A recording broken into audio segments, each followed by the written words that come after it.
नमस्कार दोस्तों, आपका हमारी YouTube चैनल धार्मिक कथाएं और कहानियां में स्वागत है। आज मैं आपको पूर्णिमा व्रत की संपूर्ण कथा सुनाऊंगी। अगर आपको यह कथा अच्छी लगी तो आप वीडियो को लाइक, सब्सक्राइब और शेयर जरूर कीजिएगा। आइए सुनते हैं पूर्णिमा व्रत कथा। द्वापर युग में एक समय की बात है कि यशोदा जी ने कृष्ण से कहा, हे कृष्ण, तुम सारी संसार के उत्पन्न करता, पोषण तथा उसके संहार करता हो। आज कोई ऐसा व्रत मुझसे कहो जिसके करने से मृत्युलोक में स्त्रियों को विधवा होने का भय ना रहे तथा यह व्रत सभी मनुष्यों की मनोकामना पूर्ण करने वाला हो। तब श्री कृष्ण कहने लगे, हे माता, तुमने अति सुंदर प्रश्न किया है। मैं तुमसे ऐसे ही व्रत को सविस्तार कहता हूँ। सौभाग्य की प्राप्ति के लिए स्त्रियों को द्वादशीत अर्थात 32 पूर्णिमाओं का व्रत करना चाहिए। इस व्रत को करने से स्त्रियों को सौभाग्य संपत्ति मिलती है। यह व्रत अचल सौभाग्य को देने वाला और भगवान शंकर के प्रति मनुष्य मात्र की भक्ति को बढ़ाने वाला है।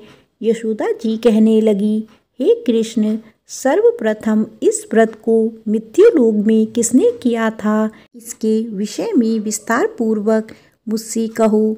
श्री कृष्ण जी कहने लगे कि इस भूमंडल पर एक अत्यंत प्रसिद्ध राजा चंद्रहास से पालित अनेक प्रकार के रत्नों से परिपूर्ण कातिका नाम की एक नगरी थी।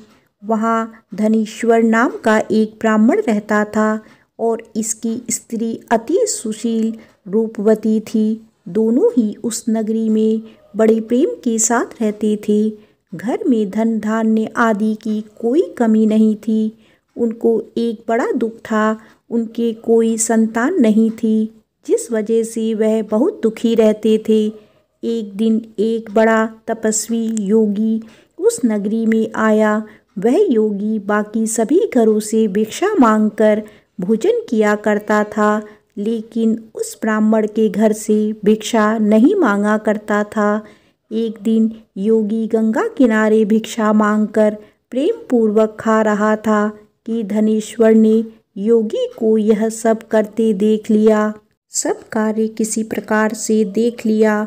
अपनी भिक्षा अनादर से दुखी होकर धनेश्वर योगी से बोली, और सभी घरों से भिक्षा लेते हैं परंतु मेरे घर की भिक्षा कभी भी नहीं लेते, इसका कारण क्या है? योगी कहने लगा कि आपके धर्म हमें इस बात की आज्ञा नहीं देता है, क्योंकि अभी आप गृहस्थ जीवन में एक सुख से वंचित हैं। आपके घर संतान होने पर मैं आपके घर से भी भिक्षा स्वीकार कर लूँगा। उन्होंने कहा कि जिसे संतान नहीं है उसके घर से भिक्षा लेने से मेरे भी पतित हो जाने का भय है। धनेश्वर यह सब बात सुनकर बहुत दुखी हुआ और हाथ जोड़कर योगी के पैरों पर गिर पड़ा तथा दुखी मन से कहने लगा कि आप मुझे संतान प्राप्ति के उपाय बताइए। आप सर्वज्ञ हैं, मुझ पर अवश्य ही यह कृपा कीजिए। धन की मेरे घर में कोई कमी नहीं है, लेकिन मैं संतान ना होने के कारण अत्यंत दुखी हूँ। आप मेरे इस दुख का हरण कीजिए। यह सुनकर योगी कहने लगे, तुम चंडी की आराधना करो।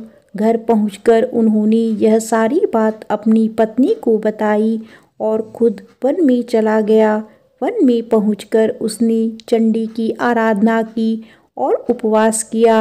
चंडी ने 16 दिन उसको सपने में दर्शन दिए और कहा कि हे धनेश्वर, जा, तेरे पुत्र होगा, लेकिन उसकी आयु सिर्फ 16 वर्ष होगी। 16 वर्ष की आयु में ही उसकी मृत्यु हो जाएगी। अगर तुम दोनों स्त्री और पुरुष 32 पूर्णिमाओं का व्रत करोगे तो यह दीर्घ आयु हो जाएगा। जितनी तुम्हारा सामर्थ्य हो उतने आचे के दिए जलाकर शिवजी का पूजन करना, लेकिन पूर्णमासी 32 ही होनी चाहिए। सुबह होते ही तुम्हें इस स्थान के पास एक आम का पेड़ दिखाई देगा।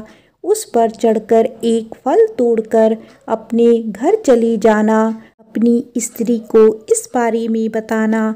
सुबह स्नान होने के बाद वह स्वच्छ होकर शंकर जी का ध्यान करके उस फल को खा ले, तब शंकर भगवान की कृपा से उसको गर्भ हो जाएगा। जब ब्राह्मण सुबह उठा तो उसे उस स्थान पर आम का पेड़ दिखाई दिया और वह उसे फल तोड़ने को चढ़ा, लेकिन वह पेड़ पर नहीं चढ़ पा रहा था। यह देखकर उसे बड़ी चिंता हुई। उसने भगवान गणेश की उपासना की और कहा, हे दयानिधि, अपने भक्तों के विघ्नों का नाश करके उनके मंगल कार्य को करने वाले, दुष्ट का नाश करने वाले, रिद्धि सिद्धि देने वाले, आप मुझे इतना बल दे कि मैं अपनी मनोकामना पूरी कर सकूं। इसके बाद वह पेड़ से फल तोड़कर अपनी पत्नी के पास पहुंचा। उसकी पत्नी ने अपने पति के कहे अनुसार इस फल को खा लिया और वह गर्भवती हो गई। देवी की कृपा से उसे बहुत सुंदर पुत्र पैदा हुआ। उसका नाम उन्होंने देवीदास रखा। माता पिता के हर्ष और शोक के साथ वह बालक बढ़ने लगा। भगवान की कृपा से बालक बहुत ही सुंदर था, सुशील और पढ़ाई लिखाई में भी बहुत ही निपुण था। दुर्गा जी के कथा अनुसार उसकी माता से 32 पूर्णमासी का व्रत रखा। जैसे ही 16वां वर्ष लगा, दोनों पति पत्नी बहुत दुखी हुए, कहीं उनके पुत्र की मृत्यु ना हो जाए। उन्होंने सोचा कि अगर उनके सामने यह सब हुआ तो वह कैसे देख पाएंगे। तभी उन्होंने देवीदास के मामा को बुलाया और 1 वर्ष के लिए देवीदास को काशी में पढ़ने के लिए भेज दिया। उन्होंने देवीदास के मामा से कहा, 1 वर्ष के बाद इसे वापस लेकर आ जाना। देवीदास अपने माता पिता के साथ एक घोड़े पर सवार होकर चल दिया। उसके मामा को भी यह बात पता नहीं था। दोनों पति पत्नी ने 32 पूर्णमासी का व्रत पूरा किया। दूसरी तरफ मामा और भांजा दोनों रात गुजारने के लिए रास्ते में एक गांव में रुके। उस दिन उस गांव में ब्राह्मण की कन्या का विवाह होने वाला था। जिस धर्मशाला में वर और बारात के बाकी लोग रुके हुए थे, उसी धर्मशाला में देवीदास और उसका मामा ठहर गया। उधर कन्या को तेल आदि चढ़ने के बाद जब लगन का समय आया तो वर की तबीयत खराब हो गई। वर के पिता ने अपने परिवार वालों से विचार विमर्श करके कहा कि यह देवीदास मेरे पुत्र जैसा ही है, मैं इसके साथ लगन करा दूंगा और बाद में बाकी सारे काम मेरे बेटे के साथ पूरे हो जाएंगे। ऐसा कहने के बाद वर के पिता देवीदास को मांगने के लिए उसके मामा के पास गए और उन्हें सारी बात बताई। मामा ने कहा कि कन्यादान में जो कुछ भी मिलेगा वो हमें दे दीजिएगा। वर के पिता ने बात स्वीकार कर ली। इसके बाद देवीदास का विवाह कन्या के साथ संपन्न हो गया। इसके बाद वह अपनी पत्नी के साथ भोजन ना कर सका और मन में विचार करने लगा कि ना जाने यह किसकी पत्नी होगी। यह सोचकर उसकी आंखों में आंसू आ गए। तब वधू ने पूछा कि क्या बात है, आप उदास क्यों हैं? तब उसने सारी बातें पत्नी को बता दी।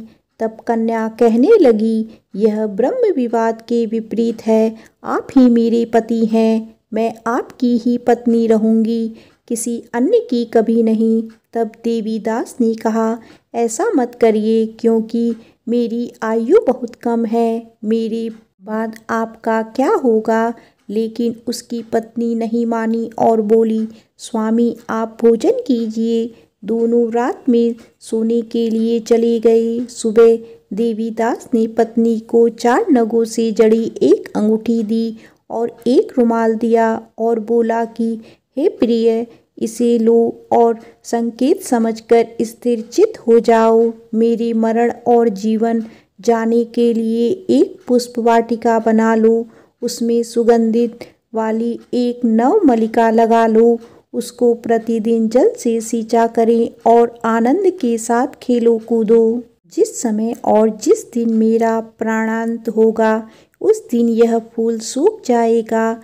जब यह फिर से हरे हो जाएं तो जान लेना मैं जीवित हूँ। यह समझाकर वह वहाँ से चला गया। इसके बाद जब वह वर और बाकी बाराती मंडप में आए तो कन्या ने उसे देखकर कहा कि ये मेरा पति नहीं है, मेरे पति वह हैं जिनके साथ रात में मेरा विवाह हुआ है। इसके साथ मेरा विवाह नहीं हुआ है। अगर यह वही है तो यह बताए कि मैंने इसको क्या दिया है।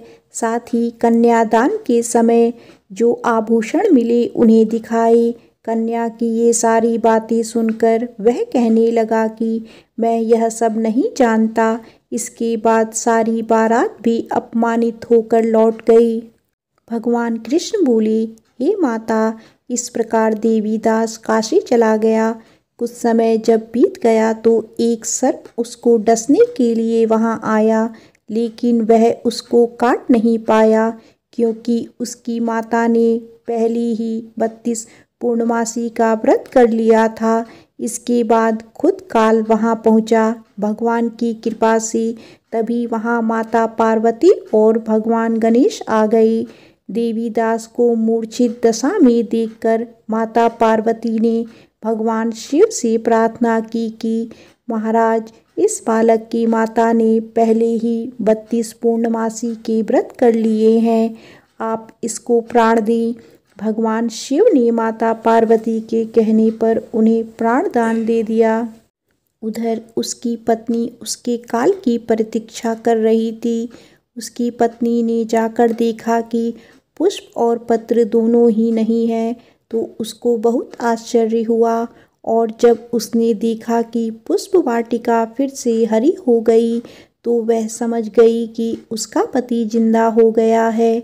इसके बाद वह बहुत ही प्रसन्न होकर अपने पिता से कहने लगी कि मेरे पति जीवित हैं, उनको ढूंढिए। जब 16वां वर्ष व्यतीत हो गया तो देवीदास भी अपने मामा के साथ काशी चल दिया। इधर उसकी पत्नी के परिवार वाले उन्हें ढूंढने के लिए ही जा रहे थे कि उन्होंने देखा कि देवीदास और उसका मामा उधर ही आ रहे हैं। उसको देखकर उनके ससुर बहुत प्रसन्न हुए और उसे अपने घर ले आए। वहाँ सारा घर इकट्ठा हो गया और कन्या ने भी उसे पहचान लिया। देवीदास ने इसके बाद अपनी पत्नी और मामा को लेकर वहाँ से चल दिया। उसके ससुर ने भी उसे बहुत धन दहेज दिया। जब वह अपने घर की तरफ चल रहा था तो उसके माता पिता को लोगों ने खबर दी कि तुम्हारा पुत्र देवीदास अपनी पत्नी और मामा के साथ आ रहा है। ऐसा समाचार सुनकर पहले तो उन्हें विश्वास नहीं हुआ, लेकिन जब देवीदास आया और उसने अपने माता पिता के पैर छुए तो देवीदास के माता पिता ने उनका माथा चूमा और दोनों को अपने सीने से लगा लिया। दोनों के आने की खुशी में धनेश्वर ने बहुत दान दक्षिणा ब्राह्मणों को दी। श्री कृष्ण जी कहने लगे कि इस तरह धनेश्वर को 32 पूर्णिमाओं को व्रत के प्रभाव से संतान प्राप्त हुए और जो स्त्रियां इस व्रत को करती हैं वह जन्म जन्मांतरों तक वैधव्य का दुख नहीं भोगती और सदैव सौभाग्यवती रहती हैं। यह मेरा वचन है। यह व्रत संतान देने वाला और सभी मनोकामनाओं को पूर्ण करने वाला है। प्रेम से बोलो उमापति शंकर भगवान की जय।